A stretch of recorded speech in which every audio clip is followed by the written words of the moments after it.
Good morning, everybody. Imagine if somebody came up to you and said, what's the most important verse, the most all-inclusive verse in the Torah? What would you say? There are a lot of very good candidates for that. Maybe it's the Shema, our proclamation of God's oneness, the creed of monotheism. Or maybe it's something in the man-to-man relationships. For example, love your neighbor as yourself. Pretty all-inclusive verse. Actually, it's quite an amazing conversation in the Talmud between three rabbis. First comes along Ben Zoma and he says, yep, just like you said, the Shema. The Shema is the most all-encompassing verse in the Torah.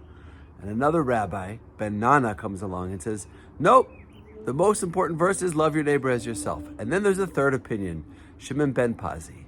And he says the most important verse in the Torah, the most all-inclusive, critical verse in the Torah is, and you shall offer one lamb sacrifice in the morning and one lamb sacrifice in the afternoon, which is what we know as the daily offering, the Korban Tamid, the constant, consistent daily offering.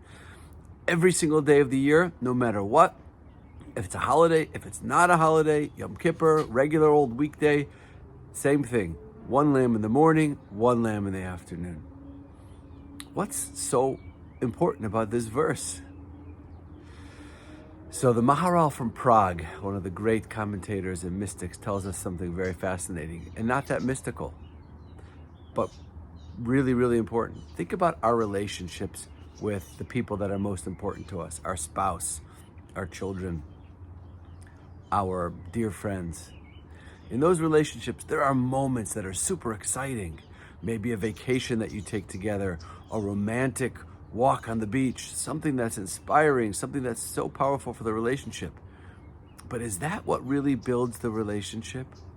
Or is it the consistent, regular, day in, day out commitment and constant, consistent attention and focus on one another that builds the relationship?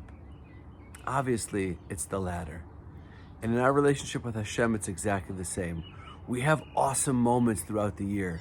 We have Rosh Hashanah, we have Yom Kippur, we have the holidays, we have Shabbos, a beautiful Shabbos table, the beautiful singing on Shabbat morning, whatever it is. And they're so wonderful and so inspiring, and those are great moments. But what happens when the inspiration is not there? What happens when we don't feel that glow, that excitement, that light? That's where our relationship with Hashem is truly built. That's where we develop and connect to Hashem in the most spiritual way. The regular, day in, day out, consistent commitment to our relationship with Hashem. One in the morning, one in the afternoon. So I think it's a really wonderful thing to think about, and it's a great discussion for the Shabbat table. What is something that I'm doing or that I can do with more consistency, with more regularity, to do it every day no matter what, whatever it is? Maybe it's 5 minutes of Torah learning. Maybe it's one prayer that I can add into my daily routine, but something that I can do with total and absolute commitment, whether I feel like it or I don't feel like it. Because ultimately, that is how a true and long-lasting, enduring, and inspiring relationship is built. Wishing everyone a wonderful Shabbos. Shabbat Shalom from Yerushalayim.